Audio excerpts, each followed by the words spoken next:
Hello दोस्तों, this is Manish Saini and you are watching in academy. तो आज हम बात करेंगे यहाँ पर पूरे साल भर के करंट अफेयर के बारे में।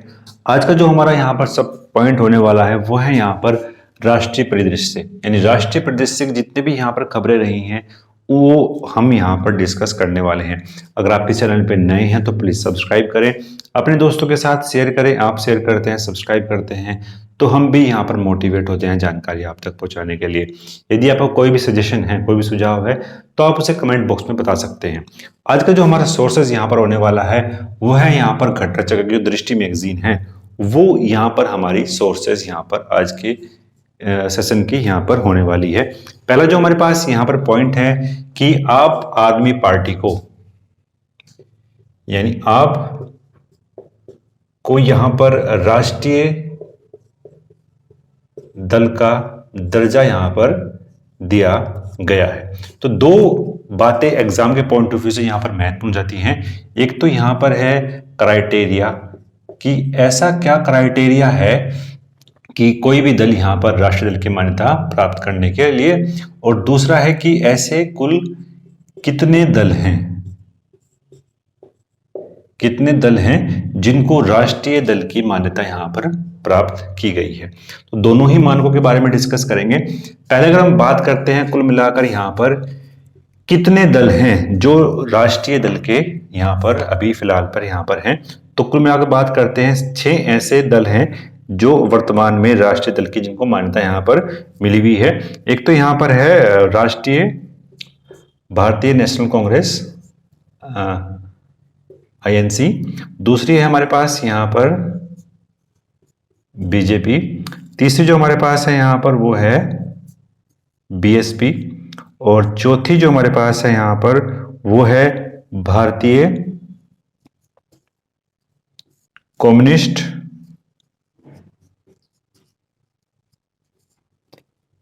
पार्टी, जो मार्क्सवादी वाली है, उसको यहाँ पर राष्ट्रीय दल का दर्जा दिया गया है, जिसको हम CPI भी बोलते हैं। नेक्स्ट की अगर बात करते हैं 5वें नंबर पर है हमारी नेशनल पीपल्स पार्टी, और 6ठे नंबर पर है हमारी आप आदमी पार्टी। तो ये 6 ऐसी पार्टियां हैं जो राष्ट्रीय दल के रूप में इनको हम देखते हैं। तो 2 ऐसी दल भी थे जो यहां पर अब समाप्त किए गए हैं, उनके बारे में बात करते हैं। तो वो एक तो है यहां पर अखिल भारतीय तृणमूल कांग्रेस,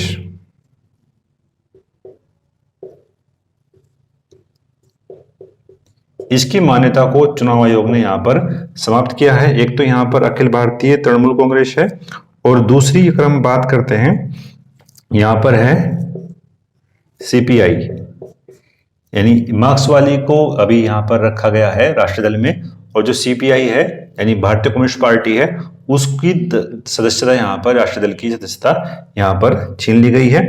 और तीसरी जो है यहाँ पर वो पार्टी है हमारे पास नेशनल कांग्रेस पार्टी NCP। तो ये 3 ऐसे दल थे जिनकी मान्यता को यहाँ पर समाप्त किया है, और 2 ऐसे दल यहाँ पर, 6 ऐसे दल हैं जो यहाँ पर राष्ट्रीय दल फिलहाल यहाँ पर हैं। तो ये पूरा क्राइटेरिया था। अब हमारे पास बचता है यहाँ पर मानक के बारे में। तो सबसे पहला जो मानक है, हम यहाँ पर बात करते हैं 4 ऐसे मानक हैं जिनमें से कोई भी एक यदि वो पार्टी प्राप्त करती है तो उसको हम राष्ट्रीय दल के रूप में यहाँ पर मान्यता दे सकते हैं। पहली जो हमारे पास यहाँ पर है वो है कि आपको 4 राज्यों में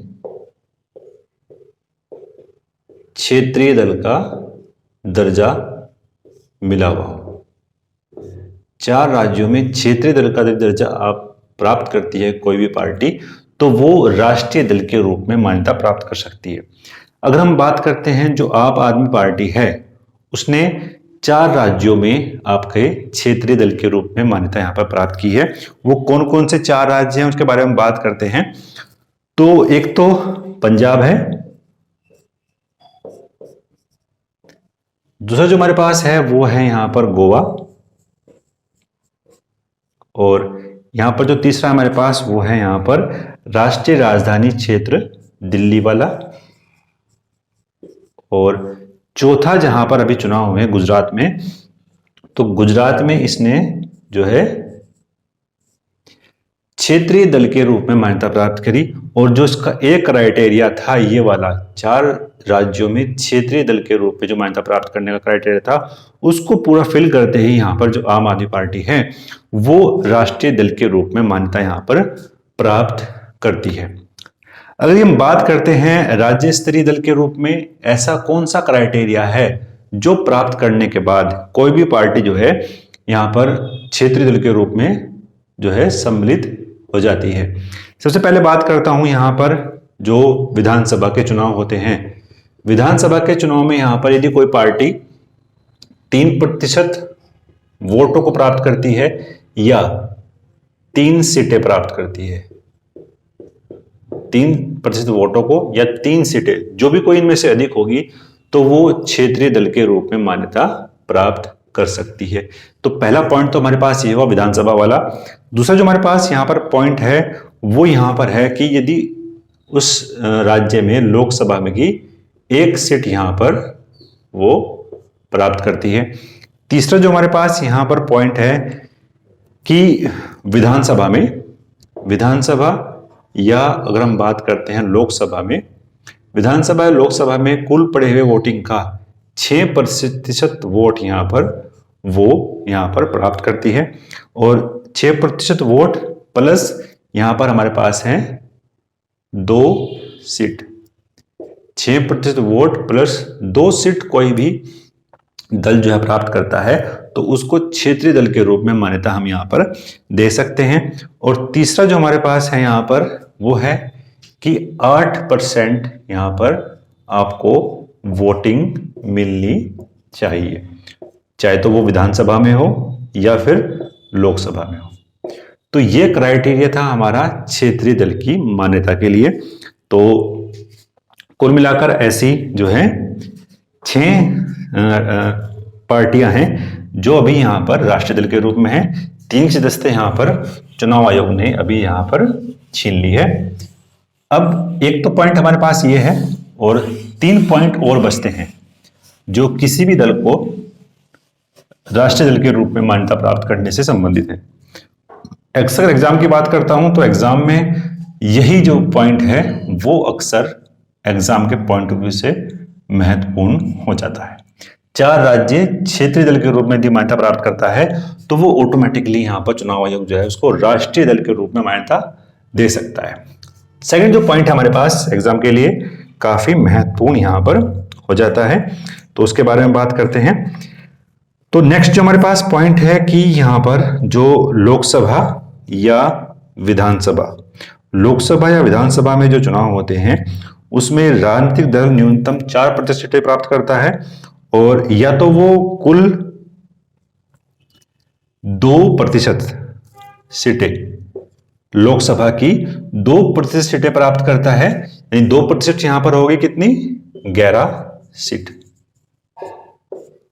लोकसभा के चुनाव में 2% सीट प्राप्त करता है यानी 11 सीट कोई भी दल प्राप्त करता है तो वो राष्ट्रीय दल के रूप में मान्यता प्राप्त यहां पर कर सकता है। लेकिन अगर मैं बात करता हूं ये जो सीटें हैं वो अलग अलग स्टेट में यहां पर होनी चाहिए। तो ये क्राइटेरिया यहां पर रखा है कि अलग अलग स्टेट में यहां पर ये सीटें आपकी होनी चाहिए, अलग अलग स्टेट।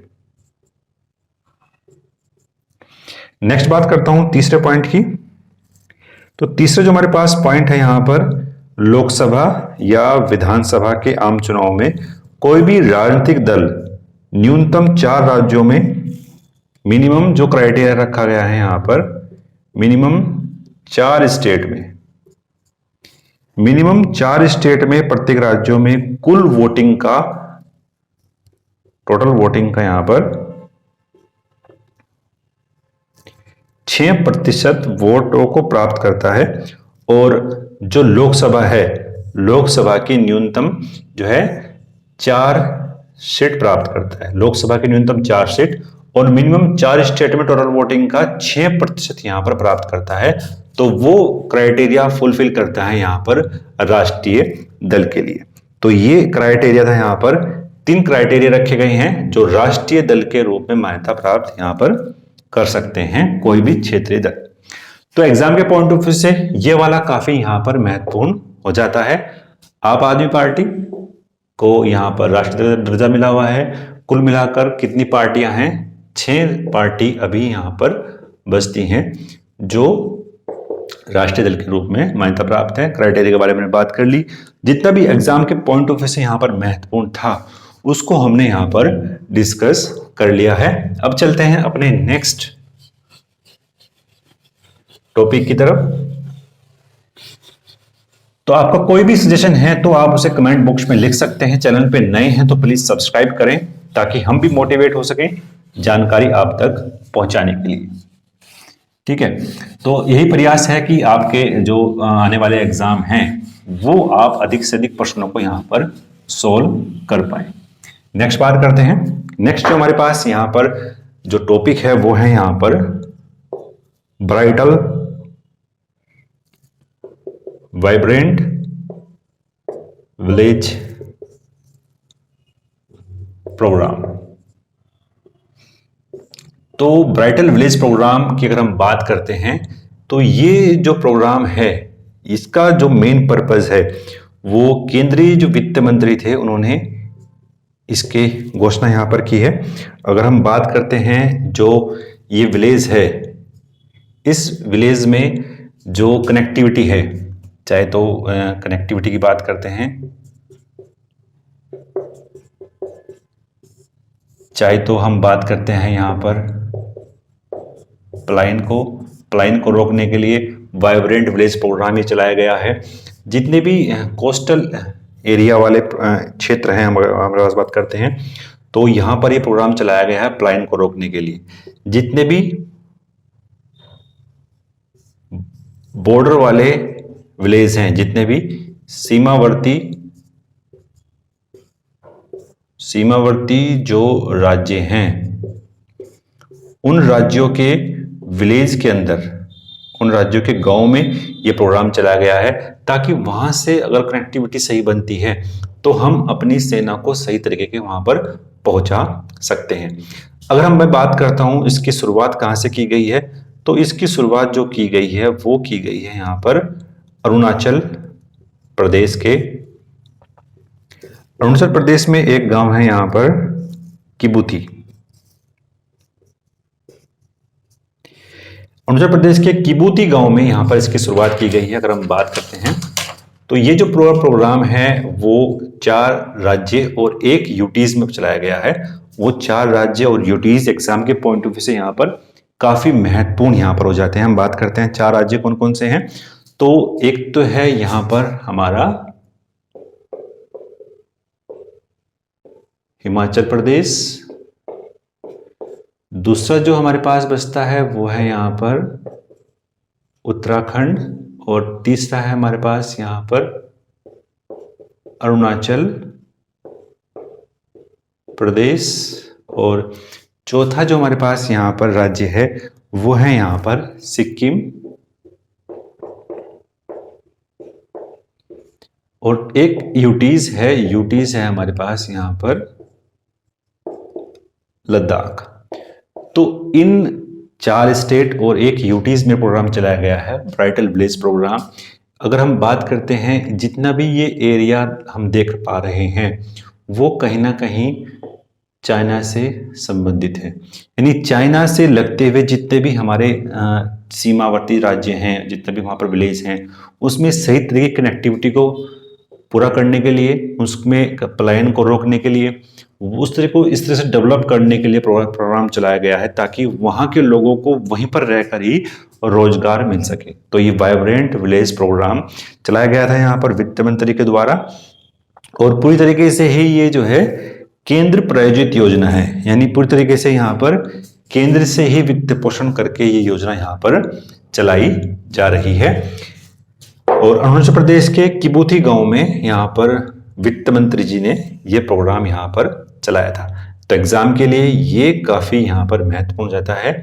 और वाइब्रेंट जो विलेज प्रोग्राम है वो किससे संबंधित है, एग्जाम में ये भी पूछ सकता है। ये स्टेट भी एग्जाम के लिए काफी महत्वपूर्ण यहाँ पर हो जाते हैं। चलते हैं नेक्स्ट प्रश्न की तरफ। नेक्स्ट जो हमारे पास यहाँ पर प्रश्न है वो संबंधित है हमारे राज्यों के चुनाव से। अभी हाल फिलहाल में ही जो राज्य में चुनाव हुए हैं उनसे संबंधित यहां पर अगला हमारा टॉपिक होने वाला है। मैं बात करता हूं यहां पर 3 राज्यों में अभी चुनाव हुए, यहां पर मेघालय, आपका पास फिर नागालैंड और फिर बचता है हमारे पास यहां पर त्रिपुरा। ये 3 स्टेट हैं जहां पर अभी चुनाव यहां पर हुए हैं। अगर मैं बात करता हूं यहां पर जो मेघालय है, मेघालय में जो अभी यहां पर सीएम बने हैं वो एग्जाम के लिए काफी महत्वपूर्ण यहां पर हो जाते हैं। के संगमा यहां पर अभी जो है सीएम बने हैं और इनकी जो पार्टी है वो है यहां पर नेशनल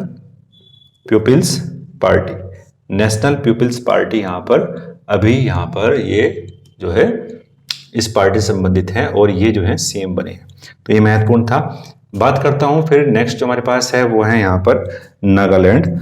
तो नागालैंड के जो यहां पर सीएम बने हैं, तो सीएम जो बने हैं वो हैं यहां पर नेफ्यू रियो यहां पर सीएम बने हैं। एक जो महत्वपूर्ण यहां पर करंट अफेयर है एग्जाम के लिए वो यहां पर है कि पहली बार कोई महिला विधायक यहां पर चुनकर कहां गई है, विधानसभा में गई है, तो उसका नाम यहां पर काफी महत्वपूर्ण हो जाता है। तो वो है यहां पर हेकानी जखानू यहां पर उनका नाम है। तो एग्जाम के लिए काफी महत्वपूर्ण यहां पर ये हो जाता है हेकानी जखानू। नागालैंड में पहली बार कोई महिला जो है महिला विधायक बनी है हेकानी जखानू। फिर हम बात करते हैं यहां पर त्रिपुरा के बारे में। त्रिपुरा के जो यहां पर जो अगर हम बात करता हूं सीएम कौन बने हैं, तो सीएम जो बने हैं यहां पर वो बने हैं भाजपा नेता मानिक शाह। भाजपा नेता बने हैं यहां पर मानिक शाह। तो एग्जाम के पॉइंट ऑफ व्यू से काफी महत्वपूर्ण हो जाते हैं इनके सीएम। तो अगर प्रश्न कोई बनता है तो वो प्रश्न यहीं से बनने वाला है और वो ही हमने यहां पर डिस्कस कर लिए हैं। तो अब चलते हैं अपने नेक्स्ट टॉपिक की तरफ। नेक्स्ट जो हमारे पास यहां पर टॉपिक है, अगर आप चैनल पे नए हैं तो प्लीज सब्सक्राइब करें, अपने दोस्तों के साथ शेयर करें। आप शेयर करते हैं, सब्सक्राइब करते हैं तो हम भी यहां पर मोटिवेट होते हैं जानकारी आप तक पहुंचाने के लिए। नेक्स्ट जो हमारे पास यहां पर टॉपिक है वो है यहां पर इंडिया जस्टिस रिपोर्ट। जो हमारे पास नेक्स्ट टॉपिक है वो है यहां पर इंडिया जस्टिस रिपोर्ट 2020। मैं बात करता हूं पहली बार कोई इंडिया जस्टिस रिपोर्ट है अपनी तरीके की जो यहां पर रिलीज की गई है और पहली राष्ट्रीय आवधिक रिपोर्ट है, यानी नेशनल पीरियोडिक रिपोर्टिंग यहां पर की गई है। और ये जो रिपोर्टिंग है ये इसका जो है तीसरा संस्करण था, थर्ड यहां पर ये इसका रिलीज करने वाला जो पोर्शन है वो यहां पर है।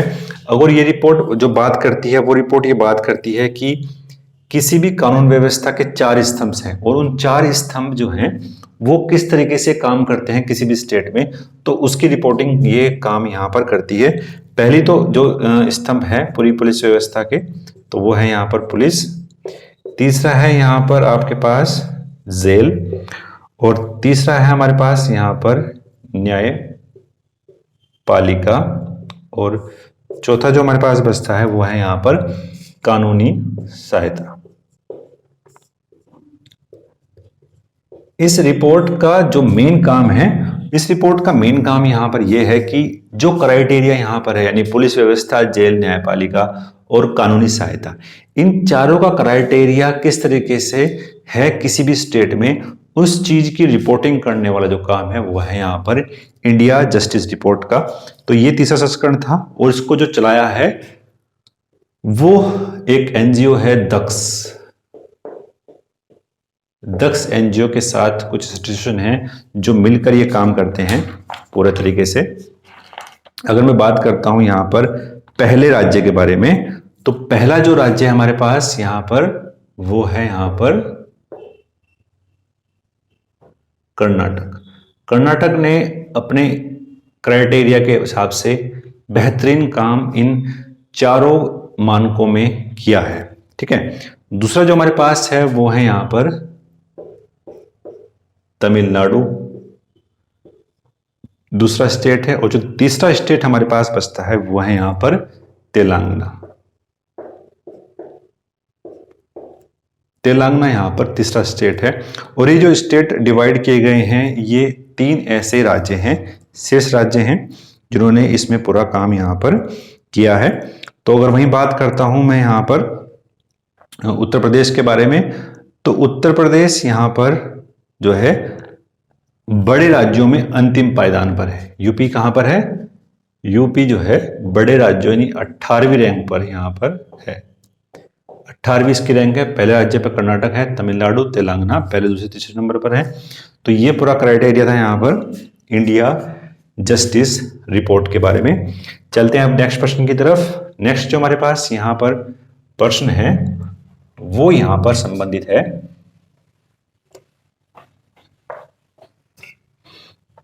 एमवी गंगा विलास से।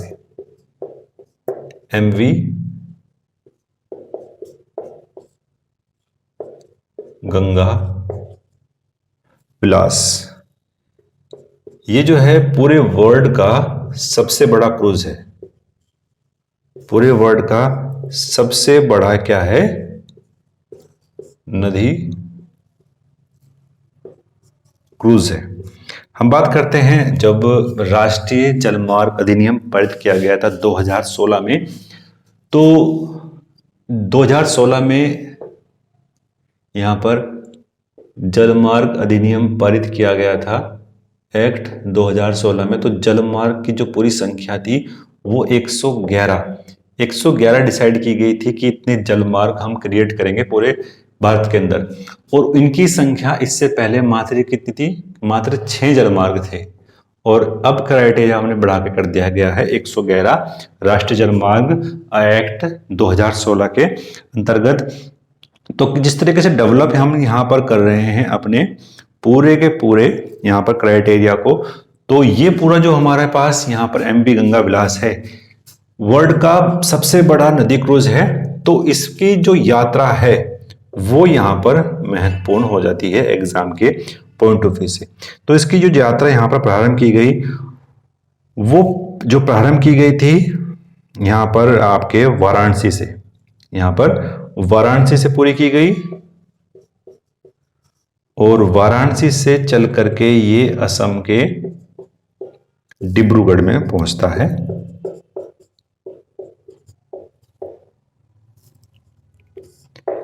वाराणसी से प्रारंभ करके असम के डिब्रूगढ़ तक ये नदी क्रूज पहुंचता है। और इसने अगर मैं बात करूं तकरीबन 3200 यानी 3200 किलोमीटर का सफर यहां पर जो है वो यहां पर इसने पूरी तरीके से तय किया था। एग्जाम के पॉइंट ऑफ व्यू से काफी महत्वपूर्ण जाता है। और ये जो क्रूज है ये पूरी तरीके से एक प्राइवेट इंस्टीट्यूशन है जो इसको चला रहा है। और उसका नाम क्या है यहां पर? मेयर्स अंतारा रिवर क्रूज, जो उसको यहां पर पूरी तरीके से कंट्रोल कर रहा है, वो प्राइवेट इंस्टीट्यूशन है। और उसका नाम क्या है यहां पर? Myers Antara reverse. 320 किलोमीटर की यात्रा इसने यहां पर पूरी की। एग्जाम के पॉइंट ऑफ व्यू से ये काफी यहां पर महत्वपूर्ण हो जाता है। वाराणसी से असम के डिब्रूगढ़ तक ये यात्रा यहां पर चलाई गई थी। अगर मैं बात करता हूं इस पूरे पोत की जो लंबाई है वो तकरीबन 62.5 मीटर के आसपास ये है। और अपनी तरीके का पहला क्रूज है जो काफी लग्जीरियस यहां पर है, काफी विलासतापूर्ण यहां पर ये बनाया गया है। और इसको जिस तरह से डेवलप किया गया है वो भारत के अंदर टूरिज्म को प्रमोट करने के लिए भी ये एक अच्छा खासा साधन यहाँ पर हो सकता है। एग्जाम के पॉइंट ऑफ व्यू से काफी यहाँ पर ये महत्वपूर्ण हो जाता है। फिर दूसरी तरफ बात करता हूं, एक छोटा फैक्ट यहां पर और बचता है, टेंट सिटी। टेंट सिटी की स्थापना कहां पर की गई है, यह भी काफी महत्वपूर्ण यहां पर प्रश्न बनता है। जो टेंट सिटी है इसकी स्थापना वाराणसी में की गई है, और वाराणसी के अंतर्गत बात करता हूं तो वाराणसी के अंतर्गत कुछ ऐसा पीरियड डिसाइड किया गया है, अक्टूबर से जून तक यहां पर ये जो है टेंट सिटी यहां पर चलाई जाएगी वाराणसी के अंदर। कहीं ना कहीं ये तरीका जो है वो टूरिज्म को प्रमोट करने के लिए ये पूरा क्राइटेरिया यहां पर गवर्नमेंट के द्वारा यहां पर किया जा रहा है। ठीक है, तो ये तो हो गया हमारा एमवी क्रूज। नेक्स्ट बात करते हैं एग्जाम के पॉइंट ऑफ व्यू से। चैनल पे नए हैं तो प्लीज सब्सक्राइब करें।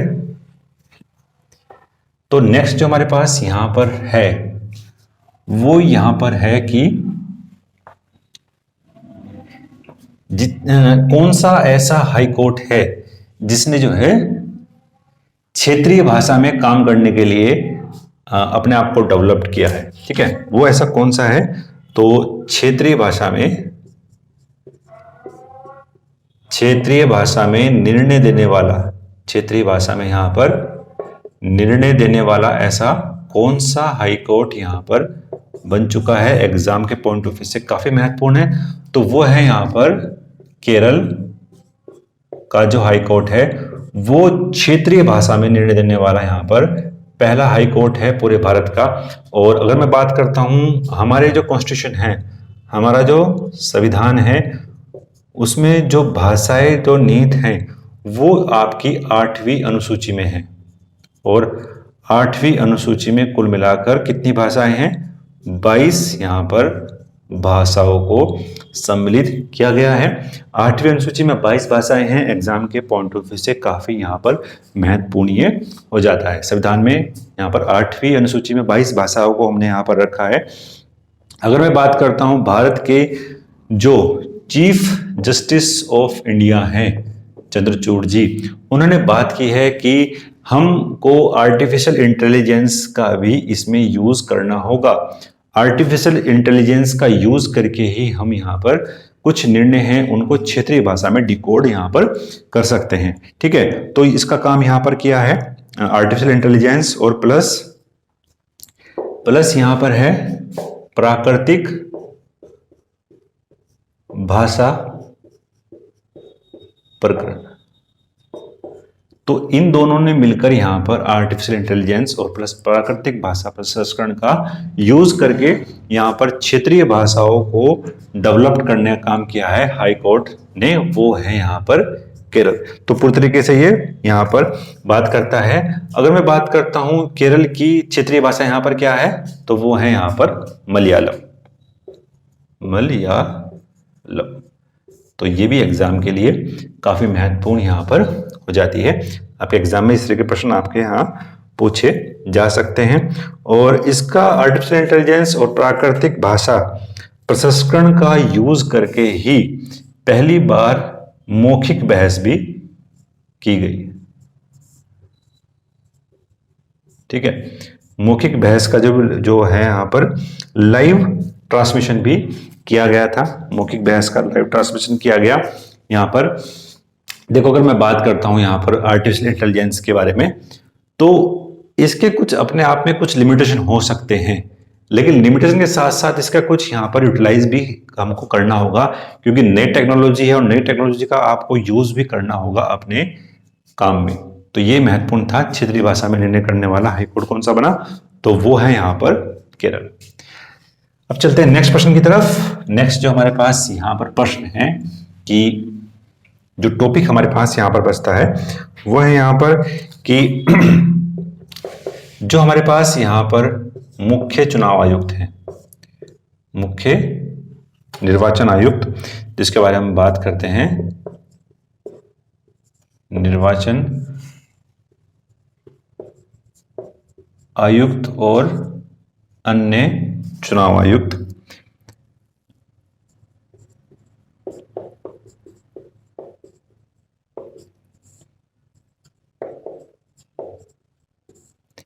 इसको लेकर सुप्रीम कोर्ट ने एक अपना डिसीजन यहां पर जो है बताया है। अगर हम बात करते हैं हमारे संविधान के आर्टिकल 324 में, आर्टिकल 324 में यहां पर निर्वाचन आयुक्त यानी हमारे इलेक्शन कमीशन के बारे में बात की गई है और इनकी नियुक्ति बात की गई है आर्टिकल 324 के पॉइंट 2 में। पॉइंट 2 में इनकी नियुक्ति के बारे में यहां पर बात की है। यदि हम बात करते हैं, सुप्रीम कोर्ट का यह कहना है कि ये एक तरीके से संवैधानिक पद है और संवैधानिक पद पर जो हम व्यक्ति यहां पर नियुक्त करते हैं तो उसका एक पूरी तरीके से क्राइटेरिया होना चाहिए कि किस किस तरीके से उसको हम यहां पर नियुक्त कर रहे हैं। तो इसको लेकर पूरी डिबेट यहां पर स्टार्ट होती है हमारे सुप्रीम कोर्ट के अंदर। तो सुप्रीम कोर्ट ने यहां पर ये डिसाइड किया कि जो हम यहाँ पर मुख्य निर्वाचन आयुक्त और अन्य निर्वाचन आयुक्त की नियुक्ति पर यहाँ पर बात करते हैं तो इसकी एक समिति की सिफारिश के आधार पर ही इसको जो है हम नियुक्त कर सकते हैं। ठीक है, तो एक समिति बनाने की बात यहाँ पर की है और ये समिति अपनी रिकमेंडेशन देगी हमारे राष्ट्रपति को और जब राष्ट्रपति के पास ये रिकमेंडेशन जाएगी तो उसी के बाद ही उसकी नियुक्ति यहाँ पर की जा सकती है। ठीक है, पहले क्या था, पहले कुछ और प्रोसीजर हम यहाँ पर चला रखा था तो उसको हमने यहाँ पर अब छोड़ना होगा और एक समिति यहाँ पर बनानी होगी। वो समिति ही यहाँ पर अपनी रिकमेंडेशन देगी राष्ट्रपति को। यदि मैं बात करता हूं इस समिति के बारे में तो इस समिति में जो महत्वपूर्ण पद होगा वो हो गए हमारे प्राइम मिनिस्टर। फिर जो हमारे पास दूसरा यहाँ पर पॉइंट रखा है तो वो है यहाँ पर लोकसभा में विपक्ष के नेता। और तीसरा जो पॉइंट रखा है वो है यहाँ पर भारत के यहाँ पर क्या है, मुख्य न्यायाधीश को यहाँ पर रखा गया है। सुप्रीम कोर्ट के मुख्य न्यायाधीश को यहाँ पर रखा गया है। तो ये समिति डिसाइड करेगी कि किसको आपको मुख्य निर्वाचन आयुक्त बनाना है या किसको अन्य निर्वाचन आयुक्त यहाँ पर बनाना है। यदि मैं बात करता हूं यहाँ पर विपक्ष के नेता की, हमारे संविधान में ये था कि विपक्ष का नेता वही बनेगा जो मिनिमम का 10% सीट जो है प्राप्त करता है। तो 10% सीट का मतलब हो गया हमारे पास करीबन 55 सीट। कई बार अभी अगर हम फिलहाल की बात करते हैं तो 55 सीट का जो क्राइटेरिया है वो किसी भी पार्टी के पास नहीं है।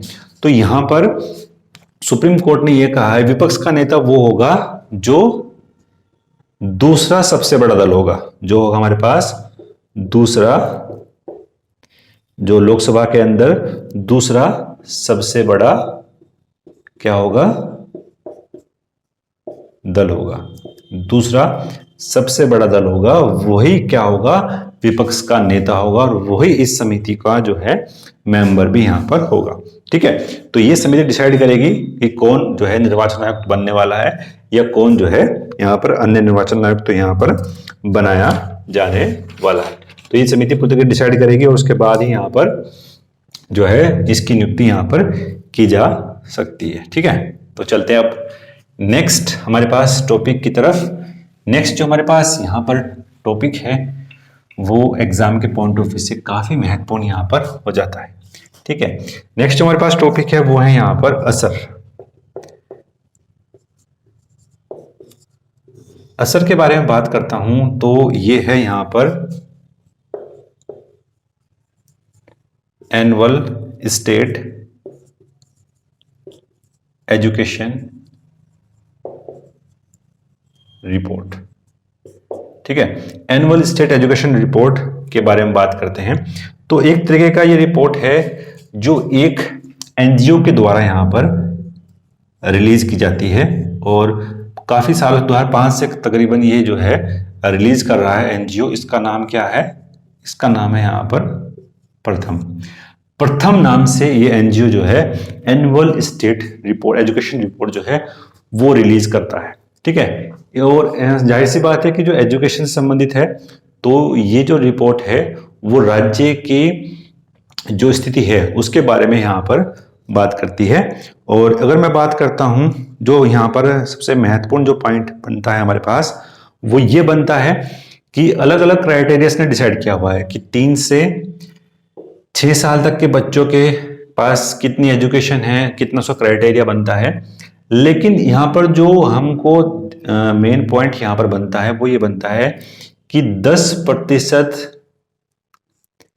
से कम ऐसे कितने स्टेट हैं जहां पर महिलाओं का इनरोलमेंट यानी नामांकन नहीं हुआ है।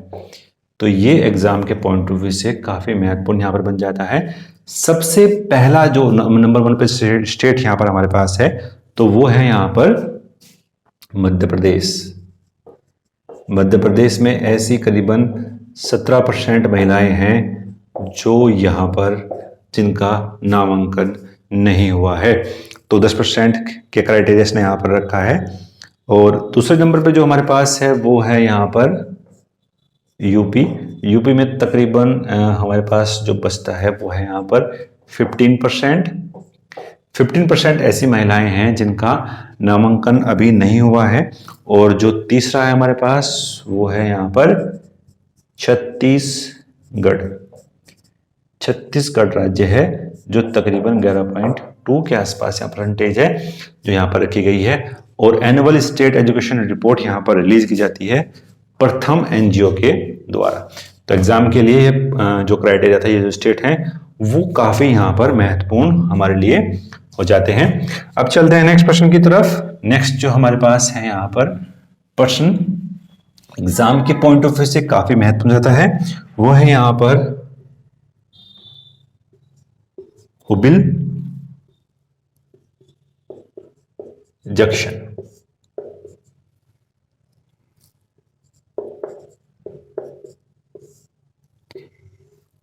ये वर्ल्ड का लार्जेस्ट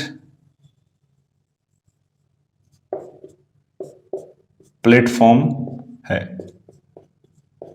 वर्ल्ड का लार्जेस्ट प्लेटफॉर्म यहां पर हुबली जंक्शन है। और ये कहां पर है? ये है आपके कर्नाटक में। और ये जो जंक्शन है, इस प्लेटफॉर्म की जो लंबाई है वो 1707 मीटर के आसपास यहां पर है। और अगर मैं बात करता हूं इससे पहले क्या था, गोरखपुर का जो स्टेशन था, गोरखपुर का जो स्टेशन था यूपी के अंदर, वो वर्ल्ड का सबसे लार्जेस्ट जो है प्लेटफॉर्म था। तो इसको यहां पर अब चेंज किया गया है, यहां पर अब हो गया है हुबली जंक्शन।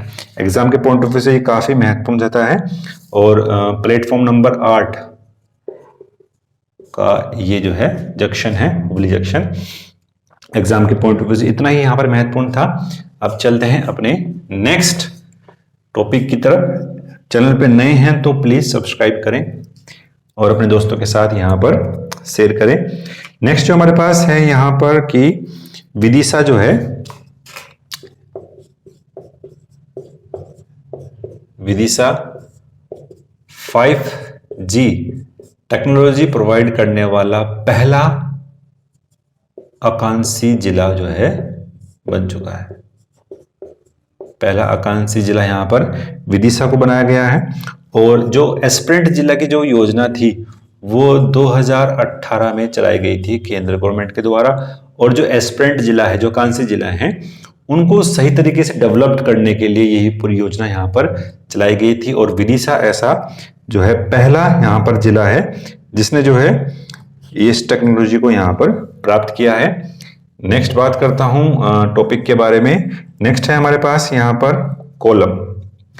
कोलम किस लिए महत्वपूर्ण हुआ है? तो कोलम इसलिए महत्वपूर्ण हुआ है कि ये भारत का इंडियाज फर्स्ट है ऐसा डिस्ट्रिक्ट है जहां पर पहला संविधान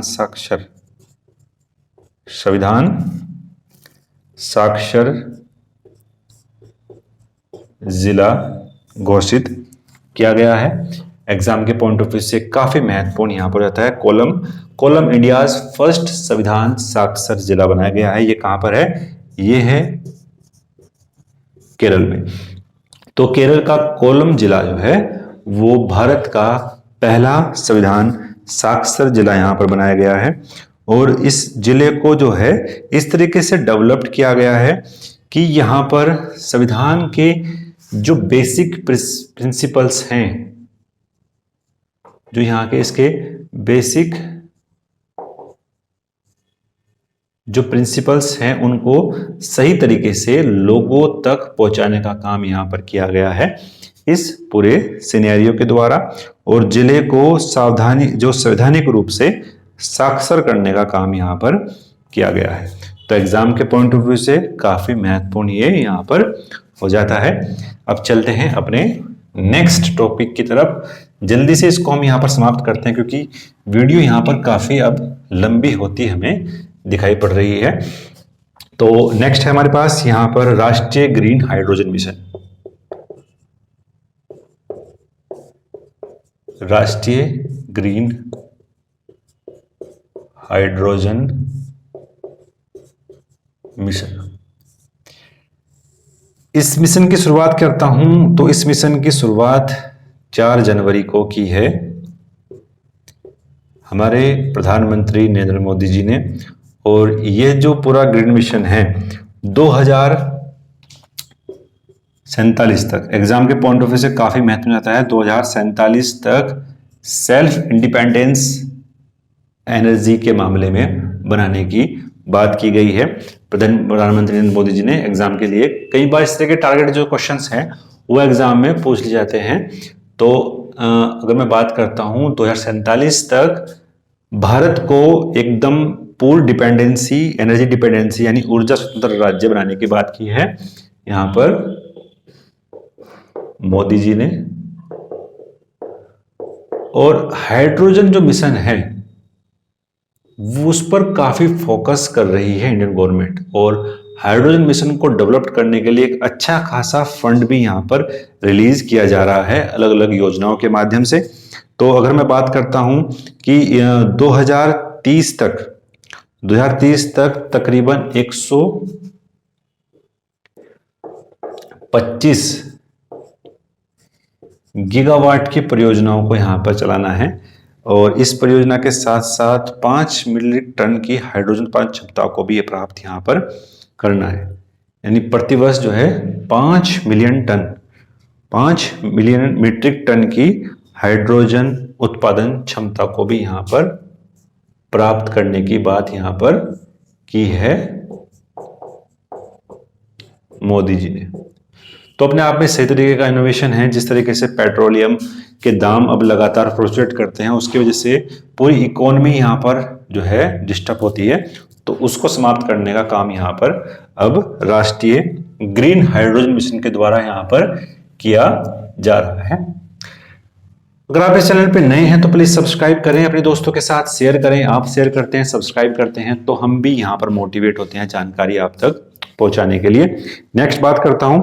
नेक्स्ट जो हमारे पास है वो है कि देश का ऐसा कौन सा डिस्ट्रिक्ट है जो पूरी तरीके से ही यहां पर डिजिटल जो है बैंकिंग राज्य हो चुका है।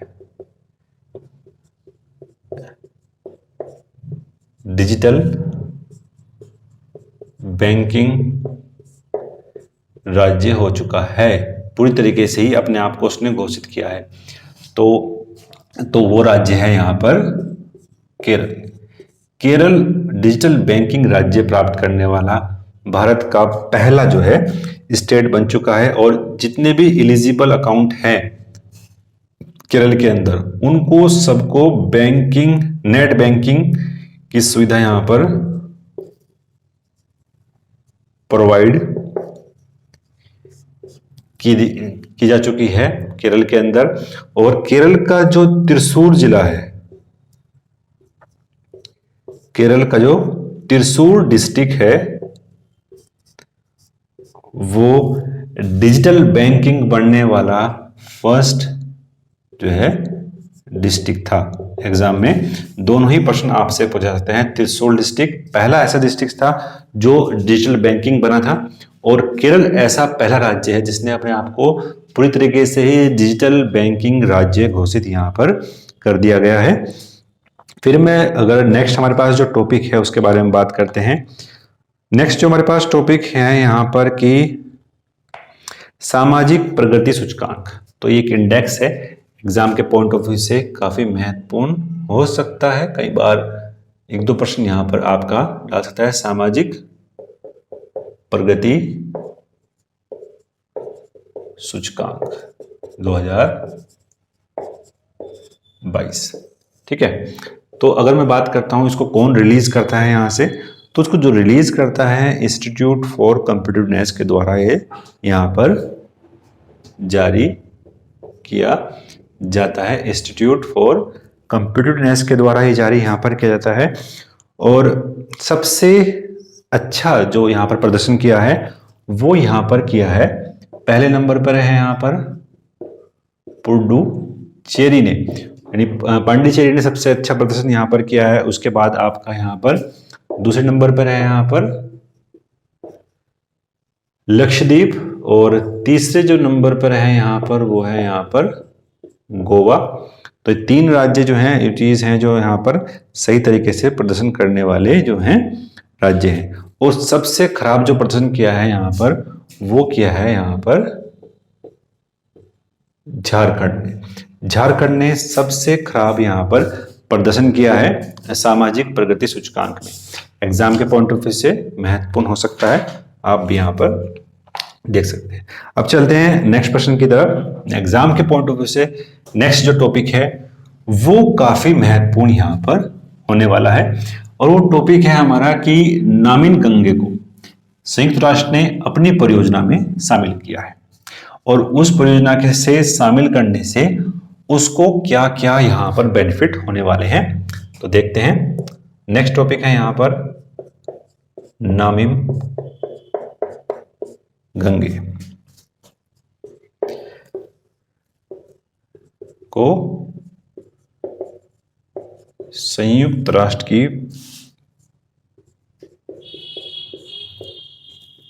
मान्यता।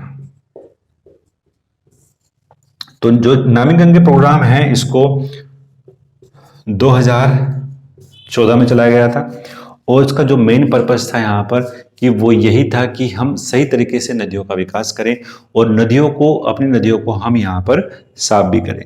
और जून 2014 में चलाया गया प्रोग्राम था, और राष्ट्रीय नदी गंगा प्रदूषण को प्रभावी रूप से कम करना, उसका संरक्षण और उसका जो है पुनरुद्धार करने के लिए चलाया गया था। पूरी तरीके से मेन फोकस जो था वो गंगा रिवर पे था, गंगा नदी पर था। और गंगा नदी को एक पवित्र नदी के रूप में भी हम मानते हैं, और उस नदी को सही तरीके से जो है प्रिजर्व करने की बात नामिन गंगे प्रोग्राम में की गई थी। अब हम बात करते हैं संयुक्त राष्ट्र की ऐसी कुल मिलाकर 10 परियोजनाएं हैं, और उन 10 परियोजनाओं में इसको शामिल किया गया है नामिन गंगे को। और शामिल करते ही यहाँ पर अब पूरी तरीके से जो इसका ऑब्जर्वेशन का काम है वो संयुक्त राष्ट्र के द्वारा ही यहाँ पर किया जाएगा, ठीक है।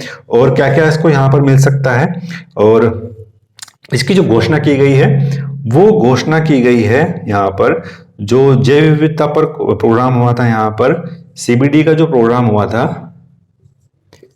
कनाडा के अंदर, मॉन्ट्रियल के अंदर, उसको इस पूरे समझौते को यहाँ पर मान्यता दी गई है। CBD के COP25 के अंदर जो प्रोग्राम हुआ था कॉम्प्रिहेंसिव कंबाइंड डेवलपमेंट के अंदर, कनाडा में मॉन्ट्रियल के अंदर, तो वहां पर इसको यहाँ पर मान्यता दी गई है। और मान्यता के बाद अब पूरे तरीके से इसका ऑब्जर्वेशन यहाँ पर किया जाएगा संयुक्त राष्ट्र के द्वारा। संयुक्त राष्ट्र कुछ इसको फंडिंग भी प्रोवाइड करेगा, यहाँ पर ऑब्जर्वेशन का काम भी यहाँ पर करेगा, और इसको जो है यहाँ पर कुछ टेक्नोलॉजी प्रोवाइड भी यहाँ पर करने की बात संयुक्त राष्ट्र ने की है। तो संयुक्त राष्ट्र की कुल ऐसी 10 परियोजनाएं हैं जिसमें नामिन गंगे को यहाँ पर सम्मिलित किया है। एग्जाम के लिए काफी महत्वपूर्ण यहाँ पर हो जाता है। अब चलते हैं नेक्स्ट प्रश्न की तरफ। एग्जाम के पॉइंट ऑफ व्यू से काफी महत्वपूर्ण यहाँ पर हमारे पास नेक्स्ट जो टॉपिक है वो यहाँ पर होता है, वो है यहाँ पर कि जो हिमालयी याक है, हिमालयी याक, को खाद्य पशु का दर्जा यहां पर दिया गया है। अगर मैं बात करता हूं खाद्य पशु का दर्जा यहां पर दिया गया है, इसका क्या इसके पीछे रीजन रहा होगा कि इसको खाद्य पशु का दर्जा यहां पर दिया गया है? इसकी जो पिछली पशुधन गणना हुई थी वो 2012 में हुई थी, और 2022 या 21 में अगर मैं बात करूं तो अब हुई है। तो इसकी जो पॉपुलेशन थी उसमें एक अच्छी खासी कमी यहां पर देखी गई है, यानी तकरीबन 24.7% की कमी इस हिमालयी याक में देखी गई है। इसको जो खाद्य पुरुष का दर्जा यहां पर दिया है food safety and standard organisation of India FSSAI ने, और यहां पर पशु खाद्य पशु के रूप में दर्जा देने के बाद अब इसका जो है मानव के द्वारा यहां पर क्या होगा, उत्पादन भी किया जा सकता है। यहां पर इसको अब वो पाल भी सकता है, पाला जाता है। उत्पादन क्या जाता है इसके, जिसका जो दूध है उसको हम सही तरीके से यहाँ पर यूटिलाइज कर सकते हैं। खाद्य पशु का दर्जा मिलने के बाद ही यहाँ पर इस तरीके की जो एक्टिविटी हैं वो अब इसकी यहाँ पर बढ़ जाएंगी। तो उसकी वजह से जो है इसका जो प्रोडक्शन है वो भी यहाँ पर बढ़ जाएगा, ठीक है। और इसकी वजह से जो इसकी संख्या का भी कम हुई है उसको भी हम यहाँ पर मैनेज कर सकते हैं, ठीक है। एग्जाम के लिए काफी महत्वपूर्ण था। तो एग्जाम के लिए पूछ सकता है कि ऐसा कौन सा पशु है जिसको हाल फिलहाल में ही खाद्य पशु का दर्जा यहां पर मिला है, तो वो क्या है यहाँ पर हिमालयन याक। नेक्स्ट बात करते हैं, नेक्स्ट एग्जाम के लिए काफी महत्वपूर्ण यहाँ पर हमारे पास टॉपिक है, और जल्दी से इसको हम यहाँ पर फिनिश करने वाले हैं। हमारे साथ लास्ट तक बने रहें। 3 ऐसे डिस्ट्रिक्ट हैं जिनको पुलिस कमिश्नरी बनाई गई है और वो यूपी के हैं, ठीक है। यूपी का जो पहला डिस्ट्रिक्ट है हमारे पास वो है यहां पर प्रयागराज, आगरा और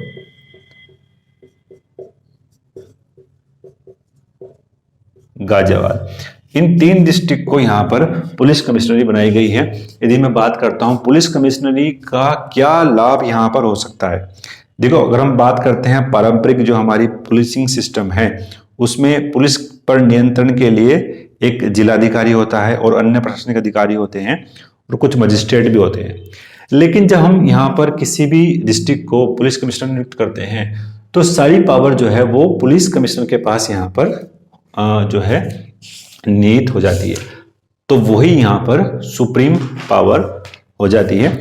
तो ऐसे कुल कितने डिस्ट्रिक्ट हैं, तो 3 तो यहाँ पर ये हैं और 4 पहले थे, तो कुल मिलाकर 7 ऐसे डिस्ट्रिक्ट हो चुके हैं। और एक तो यहाँ पर है कौन सा, लखनऊ सबसे पहला पुलिस कमिश्नरी बनाया गया हुआ डिस्ट्रिक्ट था, लखनऊ है। गौतम बुद्ध नगर है, गौतम बुद्ध नगर है।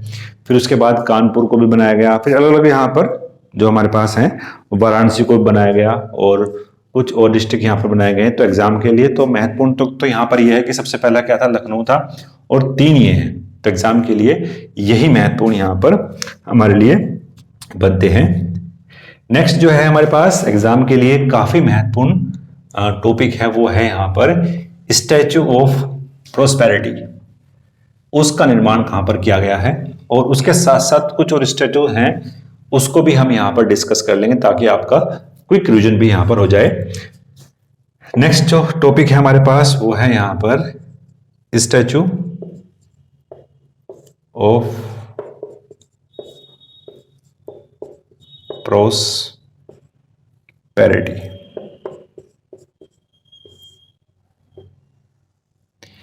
स्टैच्यू ऑफ प्रोस्पेरिटी कहां पर बनाई गई है, तो ये बनाई गई है बेंगलुरु में।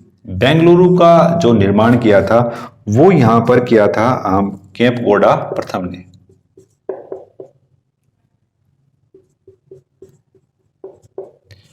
केम्पेगौड़ा प्रथम के द्वारा यहां पर स्टैच्यू ऑफ प्रोस्पेरिटी यानी बेंगलुरु का निर्माण किया गया था, और यहाँ पर जो निर्माण किया गया है वो बेंगलुरु का जो हवाई अड्डा है उसके सामने ही यहाँ पर कैपकोडो प्रथम का जो है एक मूर्ति बनाई गई है। और इसका जो नाम है वो वर्ल्ड गिनीज बुक में भी यहाँ पर दर्ज किया गया है कि ये पहली ऐसी स्टैचू होगी पूरे वर्ल्ड में जो किसी नगर के निर्माण के लिए उसकी यहाँ पर मूर्ति लगाई गई है। अगर मैं बात करता हूं इसकी कुल प्रतिमा कितनी है, कितनी हाइट है, तो 108 फीट की इसकी यहाँ पर हाइट रखी गई है। तो ठीक है, एग्जाम के लिए काफी महत्वपूर्ण हो जाती है। और जो इसके आर्किटेक्ट थे, इसके आर्किटेक्ट यहाँ थे राम वी सुतारू, RV सुतारू। तो एग्जाम के लिए यह भी महत्वपूर्ण यहां पर रहता है, RV सुतारू ने इसको यहां पर आर्किटेक्ट किया था। नेक्स्ट बात करते हैं यहां पर कि statue of belief, statue of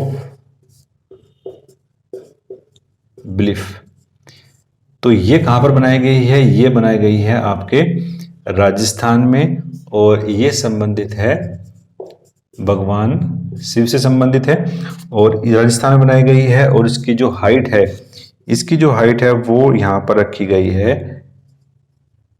369 feet, तकरीबन 112 जो है मीटर के आसपास।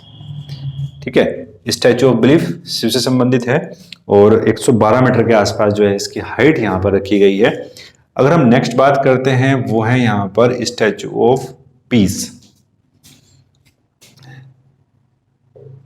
तो statue of peace, statue of peace की जो बनाई गई है ये भी राजस्थान में बनाई गई है। एक जैन आचार्य है, जैन आचार्य के लिए ये बनाई गई है। और यहाँ पर अगर हम बात करते हैं जैनाचार्य श्री विजय वल्लभ सूरी जी महाराज, जैनाचार्य श्री विजय वल्लभ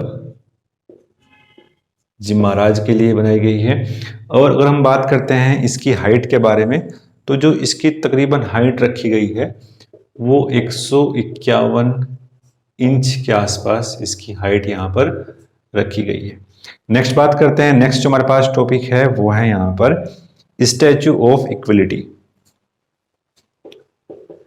नेक्स्ट जो हमारे पास टॉपिक है वो है यहाँ पर स्टैचू ऑफ इक्वलिटी।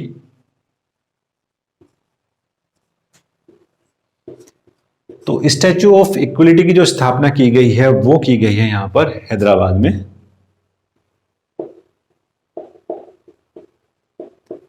हैदराबाद में इसकी स्थापना की गई है। और अगर हम बात करते हैं ये जो संबंधित है, ये संबंधित है यहाँ पर रामानुजाचार्य से, रामानुजाचार्य संबंधित है। और काफी फेमस यहाँ पर ये स्टैचू ऑफ इक्वलिटी है। और 5 ऐसे पदार्थ थे जिनसे मिलकर ये जो है स्टैचू ऑफ इक्वलिटी बनाई गई है। एग्जाम के लिए काफी महत्वपूर्ण है। ये पूरी स्टैचू ऑफ जितनी भी स्टैचू रही हैं पूरे भारत में, उनको हम एक क्विक रिवीजन यहाँ पर कर रहे हैं। इसकी जो हाइट यहाँ पर थी वो तकरीबन 212 फीट के आसपास यहाँ पर इसकी हाइट जो है वो रखी गई थी। ये बैठी हुई मूर्ति है पूरी तरीके से। नेक्स्ट की अगर हम बात करते हैं तो नेक्स्ट हमारे पास एक स्टैचू है, वो है यहाँ पर स्टैचू ऑफ डिग्निटी।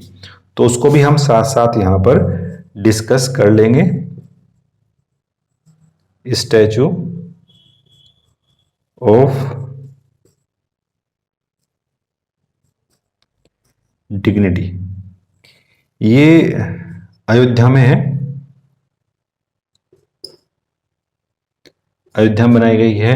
और ये भी डिग्निटी भी किसके लिए है, ये भी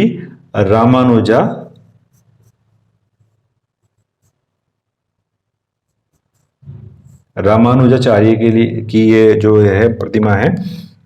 एक स्टैचू ऑफ पीस भी यहां पर है, स्टैचू ऑफ पीस जो कहां पर बनाई गई है, ये बनाई गई है जम्मू एंड कश्मीर में। और स्टैचू ऑफ पीस में जो मूर्ति बनाई गई है वो भी रामानुजाचार्य की मूर्ति बनाई गई है। तो इतनी जो स्टैचूज हैं उसको हमने यहाँ पर डिस्कस किया। तो ये पूरा सिनेरियो था यहाँ पर। अब चलते हैं अपने नेक्स्ट जो हमारे पास टॉपिक है, स्टैचू ऑफ प्रोस्पेरिटी। बेंगलोर में पहला ऐसा एक शासक की मूर्ति बनाई गई है पूरे वर्ल्ड में, तो इसके लिए इसका जो है गिनीज बुक में भी नाम रखा गया है। स्टैचू ऑफ बिलीफ शिव की राजस्थान में बनाई गई है। स्टैचू ऑफ डिग्निटी अयोध्या में रामानुजाचार्य की मूर्ति बनाई गई है। इसका इनॉग्रेशन यूपी के मुख्यमंत्री योगी जी द्वारा किया गया था। Statue of peace Jammu Kashmir में रामानुजन की मूर्ति है। स्टैचू ऑफ पीस राजस्थान में है, रजनाचार्य श्री विजय वल्लभ जी महाराज के लिए है। स्टैचू ऑफ इक्वलिटी रामानुज के लिए है और हैदराबाद में ये यहाँ पर बनाई गई है। ठीक है, तो ये आपको जो है आपको क्विक याद रखना है। ठीक है, नेक्स्ट बात करते हैं। नेक्स्ट जो हमारे पास जो टॉपिक है वो है यहाँ पर ईट राइट स्टेशन। तो ये एक नई पहल है रेलवे की और उस पहल के बारे में बात करते हैं।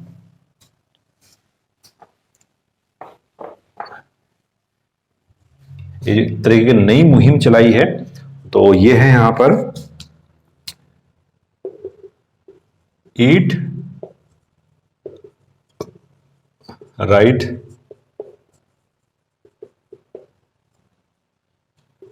Right station.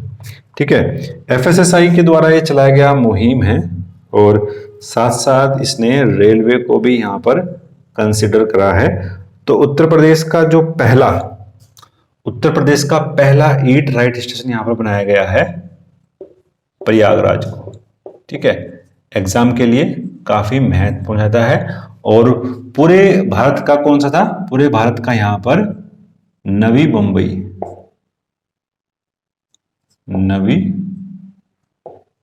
मुंबई का जो स्टेशन है वो इंडिया का पहला ईट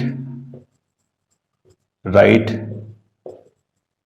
स्टेशन था। ठीक है, तो ये आपको याद रखना होगा। यहां पर नई मुंबई का पहला ईट राइट स्टेशन था और ईट राइट स्टेशन यूपी का पहला है। यूपी इज फर्स्ट जो है वो यहां पर प्रयागराज है। एग्जाम के लिए इतना ही महत्वपूर्ण था। नेक्स्ट बात करते हैं हम यहां पर कि एक राष्ट्र एक उर्वरक योजना चलाई है। एक राष्ट्र एक उर्वरक योजना चलाई गई है यहाँ पर भारत सरकार के द्वारा। और पूरा सिनेरियो इतना ही है कि जितने भी उर्वरक की कंपनियां हैं उनको एक राष्ट्र के रूप में यहाँ पर जो दिखाना था कि वो पूरे एक एकीकृत रूप से यहाँ पर उनको सम्मिलित करना था। और भारत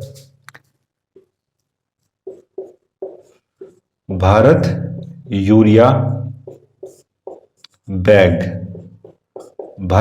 बैग के रूप में इसको यहाँ पर सम्मिलित किया गया है। और तकरीबन अगर मैं बात करूं काफी परसेंटेज में यूरिया के जो बैग होते हैं उसमें भारत का लोगो है वो दिखाना है। और जो खुद की जो प्रोडक्शन कंपनी है उर्वरक की उसका काफी कम यहाँ पर कर दिया गया है। तो ये पूरा सिनेरियो था यहाँ पर। प्रधानमंत्री नरेंद्र मोदी द्वारा चलाई गई पूरी तरीके से योजना थी जिसकी अगर हम बात करते हैं।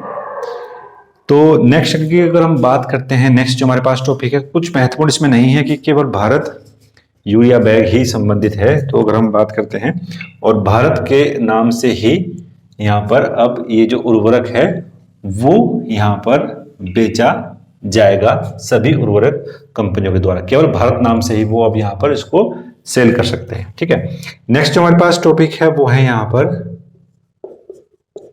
Public affair index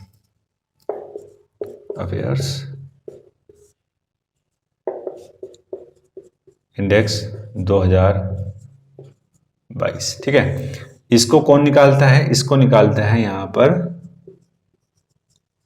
public affair centre के द्वारा ये यहां पर रिलीज की जाती है। अगर मैं बात करूं सब बड़े राज्यों में जो पहले स्थान पर यहां पर स्टेट रहा है तो वो रहा है यहाँ पर हरियाणा। दूसरे स्थान पर जो रहा है वो रहा है यहाँ पर तमिलनाडु। तीसरे स्थान पर यहाँ पर रहा है केरल। तो ये 3 क्राइटेरिया थे पब्लिक अफेयर इंडेक्स के बारे में। तो पब्लिक अफेयर इंडेक्स जो है एक तरीके से जो गवर्नेंस परफॉर्मेंस है उसको लेकर काम करता है, यानी जो गवर्नमेंट की जो परफॉर्मेंस है उस पर ये क्राइटेरिया यहां पर डिसाइड करता है। छोटे राज्यों की बात करता हूं तो छोटे राज्यों में सबसे पहले स्थान पर क्या है, सिक्किम है। दूसरे स्थान पर हमारे पास है यहां पर हिमाचल प्रदेश है, और तीसरे स्थान पर यहां पर जो रखा गया है वो उत्तराखंड को रखा गया है। ठीक है, तो ये यहां पर गवर्नमेंट का जो परफॉर्मेंस है वो यहां पर दिखाया गया है। ठीक है, नेक्स्ट बात करते हैं एग्जाम के पॉइंट ऑफ व्यू से, इधर ही साइड में कर लेंगे। तो वो है यहां पर बल्क पार्क परियोजना। तो ये जो बल्क का जो यहाँ पर मीनिंग है वो फार्मास्यूटिकल कंपनी से, यानी तो जो ड्रग्स की जो हमारे पास प्रोडक्शन है उसमें कुछ इसेंशियल इंटीग्रेंट होते हैं, तो उसी की स्थापना के लिए यहाँ पर सबसे पहला जो बल्क पार्क बनाया था वो बनाया था भरूच में, गुजरात के अंदर। और जो दूसरा यहाँ पर क्रिएट किया गया है अभी हाल फिलहाल में ही, तो वो यहां पर किया गया है हिमाचल प्रदेश के ऊना में। कहां पर? हिमाचल प्रदेश के ऊना में बनाया गया है। बल्क का जो संबंधित है वो ड्रग्स यानी दवाई संबंधित है, और दवाइयों में जो प्राइमरी इंडिकेटर्स होते हैं यानी प्राथमिक उत्पादक होते हैं, उसकी डिपेंडेंसी थी हमारे पास चीन वगैरह में, तो उसकी डिपेंडेंसी को कम करने के लिए ही इस तरीके के जो ड्रग्स पार्क हैं उनको क्रिएट करने का काम किया जा रहा है। अगर मैं बात करूं भारत की जो फार्मा इंडस्ट्री है वो सही तरीके से यहां पर ग्रो कर रही है, और वो वर्ल्ड की 3rd लार्जेस्ट इकोनॉमी भी अब यहां पर बन चुकी है फार्मा सेक्टर के अंदर। ठीक है, एग्जाम के लिए काफी महत्वपूर्ण था। चलते हैं नेक्स्ट प्रश्न की तरफ। चैनल पर नए हैं तो प्लीज सब्सक्राइब करें, क्योंकि सब्सक्राइब करते हैं तो जाहिर सी बात है कि हम भी यहां पर मोटिवेट होते हैं, और मोटिवेट जब होते हैं तो हमारा भी यहां पर कुछ क्रिएटिव करने का जो है मन करता है। नेक्स्ट पार्ट है यहां पर मोढेरा।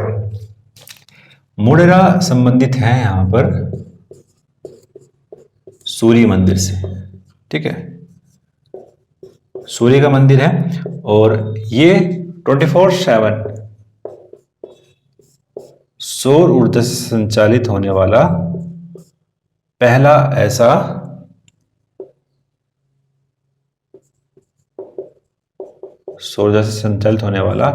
कोई भी स्मारक यहां पर बन चुका है। तो मोढेरा जो है वो सूर्य मंदिर के लिए भी फेमस है, और अगर मैं बात करूं ये कहां पर है, गुजरात के अंदर है। गुजरात के अंदर ये यहां पर है,